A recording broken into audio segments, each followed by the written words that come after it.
MS కి స్వాగతం. తమ కూటమి ప్రభుత్వం అన్ని మతాలను గౌరవిస్తూ సెక్యులరిజాన్ని ప్రోత్సహిస్తోందని, దానికి నిదర్శనం పాస్టర్లకు నెలకు 5,000 రూపాయల గౌరవ వేతనం విడుదల చేస్తారని, ప్రజాపాలన తమ ప్రభుత్వ లక్ష్యమని రాజానగరం నియోజకవర్గ టీడీపీ నాయకులు కండవల్లి లక్ష్మి తన నివాసంలో జరిగిన మీడియా సమావేశంలో అన్నారు.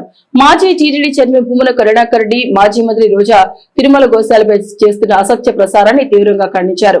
తిరుమల పవిత్రతను మంట కలుపుతున్నారని దుయ్యబట్టారు. అందరికీ నమస్కారం అండి. ఈ రోజు అందరికి గుడ్ ఫ్రైడే శుభాకాంక్షలు తెలియజేసుకుంటున్నాను.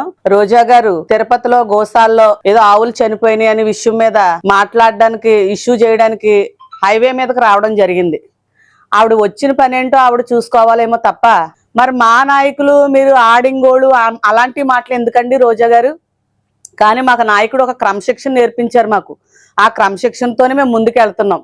కానీ మీరు అనే మాటలు ఎలా ఉన్నాయంటే, ముందుసారి మీరు చేసిన ప్రభుత్వ పరిపాలనలో మీరు మాట్లాడిన బూతుల వల్లే మిమ్మల్ని గద్దె దింపారు రాష్ట్ర ప్రజలందరూ. అది ముందు తెలుసుకోండి, గౌరవం నేర్చుకోండి. అసభ్యకరమైన మాటలతో ఇంకా ఏదో చేద్దామని మీరు ఆలోచన కలిగి ఉన్నారు. కానీ ప్రజలందరికీ విరక్తి కలిగింది, ఇంకా విరక్తి కలిగేలాగా మీరు ప్రవర్తిస్తున్నారు. ముందర తెలుసుకోండి అక్కడ జరిగింది ఏంటి, మీరు సృష్టించే మాటలేంటి, కొంచెం ఆలోచించి మాట్లాడాలి. ఇప్పటికైనా మీ నాయకుడికి ఒక గౌరవం తెచ్చే రాజకీయం చేయండి. అంతేగాని ఇలాంటి మాటలు మాట్లాడి అసభ్యకరమైన పదజాలాలతో నాయకులు దూషించడం అది సరికాదని మీకు మీడియా మిత్రుల ద్వారా హెచ్చరిస్తున్నానండి. రోజా గారు, అక్కయ్య గారు, మరీ ముఖ్యంగా మా నాయకుడు క్రమశిక్షణ పక్కనెట్టి ఒకసారి మీరు బరిలోకి వెళ్ళండి అంటే మీకన్నా స్పీడ్ గా మాట్లాడే వాయిస్ మాకుంది, మాట్లాడే కెపాసిటీ ఉంది. కానీ మా నాయకుడు క్రమశిక్షణతోనే మేము ముందుకు సాగుతున్నాం. చంద్రబాబు గారు అంటేనే క్రమశిక్షణ. మా టీడీపీలో మొన్న ఒక యూత్ బాయ్ ఏదో మన జగన్మోహన్ రెడ్డి గారు మిస్సెస్ విషయంలో ఏదో ఒక మాట మాట్లాడితే ఎవరైనా సరే శిక్షించండి, సోషల్ మీడియాలో ఎవరిని కూడా అనొద్దని మా నాయకుడు హెచ్చరించి ఆ కుర్రోడు సోషల్ మీడియాలో చాలా యాక్టివ్గా ఉంటాడు, ఆ కుర్రోడిని కూడా అరెస్ట్ చేయించడం జరిగింది. అదండి మా నాయకుడి పరిపాలన. అది అంబటి రాంబాబు గారు ఎలా ట్రోల్ చేస్తున్నారో, చంద్రబాబు లబ్ధి పొందడానికే ఏదో మాట్లాడేస్తున్నాడు, ఆన్లైన్ లో పెట్టి ఇలా భజన చేయించున్నాడని అంబటి రాంబాబు గారు అంటున్నారు. అంబటి రాంబాబు గారు ముందర మీరు కొంచెం జాగ్రత్తగా ఉండడం చాలా మంచిది. మీ ప్రభుత్వంలో మీరు ఎన్ని అరాచకాలు చేశారో, ఎంత భయంకరమైన బాడుకో పనులు చేశారో అవన్నీ కూడా బయటకు లాగుతున్నారు మా నాయకులు. ముందర తెలుసుకోండి. చంద్రబాబు గారి మీద, లోకేష్ బాబు గారి మీద, పవన్ కళ్యాణ్ గారి మీద దృష్టి మానేసి పేద ప్రజలకే మీరు ఏ పథకాలు ఇస్తే మోసం చేసిన పథకాలన్నీ కూడా ఎక్కడ దాశారో అవన్నీ బయటకు తెచ్చే ఆలోచన మీద ముందర దృష్టి పెట్టండి. కొంచెం జాగ్రత్తగా ఉండాలని మీకు తెలియజేస్తున్నాను సార్. అంబటి రాంబాబు గారు అనగా, రోజా గారు అనగా, కొడాలి నాని గారు ఎంచక్క ఆరోగ్యంగా ఉన్నారు. నేను సోషల్ మీడియాలో అలచెల్లు అవుతున్నారు. కొడాలి నాని గారు నాకు గుండె నొప్పి వస్తుంది, అది వస్తుందని అల్లిపోయి పారిపోయారు. అంత భయం ఎందుకయ్యా మీకు? మాటలు అనేయడం ఎందుకు, ప్రభుత్వాలను దూషించడం ఎందుకు? మీరు చేశారు పరిపాలన, మీ వల్ల ప్రజలకి ఎటువంటి న్యాయం జరగలేదు. కూటమి ప్రభుత్వం వచ్చింది, మా నాయకుడు చంద్రబాబు గారు ఏం చేస్తారో చూడండి. చూడకుండా మీ ఇష్టం వచ్చినట్టు ఏదో చేద్దాం అనుకుంటున్నారు, దొరికేస్తున్నారు.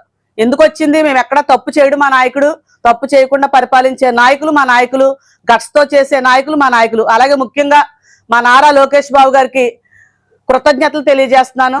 లోకేష్ బాబు గారు విద్యా కమిటీ చైర్మన్ గా చదువుకున్న పిల్లలను చాలా ఎంకరేజ్ చేస్తూ మొన్న first year, second year, first, second, third pass అయిన గర్ల్స్ కానీ బాయ్స్ కానీ గిఫ్ట్లు ఇచ్చి ఎంకరేజ్ చేసి నిజంగా నేను ఆయనకి హ్యాట్సప్ చేస్తున్నాను. ఆయన విద్యావంతుడు. మా ఆంధ్రప్రదేశ్ ప్రజలు నారా చంద్రబాబు నాయుడు గారు కుమారుడుగా లోకేష్ బాబు గారు పుట్టడం మేము ఎంతో గర్వంగా ఫీల్ అవుతున్నాం. నిజంగా ఆయనకి హ్యాట్సప్ చేస్తున్నాం. నిజంగా చదువుకుంటున్న పిల్లలు అలా ఎంకరేజ్ చేస్తే ఇంకా మంచి జ్ఞానంగా చదువుకొని లోకేష్ బాబు గారి దృష్టిలో మేము ఎలాగున్నాం, ఇంకా చంద్రబాబు గారి దృష్టికి కూడా వెళ్ళాలి, ప్రధానమంత్రి దృష్టికి వెళ్ళాలని ఇంకా ఆయన ఎంతో స్పీడప్ గా ఉంటారు, పిల్లలు కూడా ఉత్తేజం కలుగుతారని నేను తెలియజేసుకుంటూ లోకేష్ బాబు గారు కృతజ్ఞతలు తెలియజేస్తున్నాను. అలాగే మా రాష్ట్ర ముఖ్యమంత్రి వర్యులు నారా చంద్రబాబు నాయుడు గారు కూడా మంచి మంచి పథకాలు, ఎస్సీ కార్పొరేషన్ లోన్లు విడుదల చేశారు, బీసీ కార్పొరేషన్ లోన్లు విడుదల చేశారు, ఓసీ కార్పొరేషన్ లోన్లు విడుదల చేశారు. అలాగే ఇళ్ల స్థలాలు కూడా మంజూరు చేయడానికి ముందుకు వస్తున్నారు. నిజంగా కూటమి ప్రభుత్వం అంటే అభివృద్ధి పరిపాలనని తెలియజేస్తున్నాం. చంద్రబాబు గారు కూడా మా ఎస్సీ కార్పొరేషన్ లోన్లు విడుదల చేసినందుకు ముఖ్యంగా ఆయనకు పాదాభివందనం తెలియజేస్తున్నాం. గత ప్రభుత్వంలో ఎటువంటి లోన్లు లేవు, చాలా ఇబ్బందులకి గురయ్యాము. ఈ ప్రభుత్వంలో మా పేదలకు న్యాయం జరుగుతుంది. అలాగే ఇక్కడున్న నాయకులు ముఖ్యంగా గ్రహించవలసిన పాయింట్ ఒకటి ఉందండి. మరీ ముఖ్యంగా ఎవరైతే అర్హులో పార్టీలకు అతీతంగా ఖచ్చితంగా క్రమబద్ధంగా పనిచేయండి. ఈ పార్టీ ఆ పార్టీ అని చూడదు. అర్హులు ఎవరైతే ఉన్నారో ప్రతి అర్హత ఉన్న వారికి మీరు ఖచ్చితంగా న్యాయం చేకూర్చి ప్రతి లబ్ధిదారుడికి కూడా మీరు ప్రజల్లోకి వెళ్ళి న్యాయం చేయండి. ఎందుకంటే మీరు చేసే దాని వల్ల పై నాయకుడికి మచ్చ లేకుండా కరెక్ట్ గా పరిపాలించాలని ముఖ్యంగా కింద నాయకులకి నేను తెలియజేసుకుంటున్నానండి. ఒకవేళ నేను మాట్లాడిన తప్పుంటే క్షమించండి. ఏ లోన్ అర్హత ఉందో అర్హత ఉన్న సభ్యులకు అందజేయండి.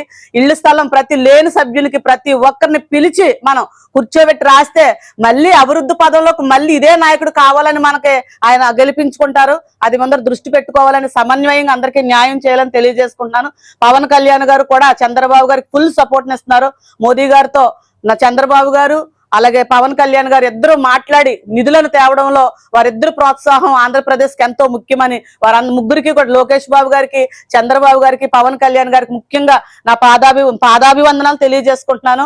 అలాగే ముఖ్యంగా మా ఆంధ్రప్రదేశ్ ని అభివృద్ధి పదంలో నడిపించాలని తెలియజేసుకుంటున్నాను. నా పేరు కండవేల్ లక్ష్మి, మాది రాజానగరం నియోజకవర్గం, రాజానగరం మండలం, దివాన్చెరు గ్రామం. తెలుగుదేశం నాయకురాలుగా మీ అందరిలో ఒకదానిగా వెలుగుతున్నానని తెలియజేసుకుంటున్నాను. మరిన్ని తాజా వార్తా విశేషాల కోసం MNews సబ్స్క్రైబ్ చేయండి, మీ మిత్రులకు షేర్ చేయండి.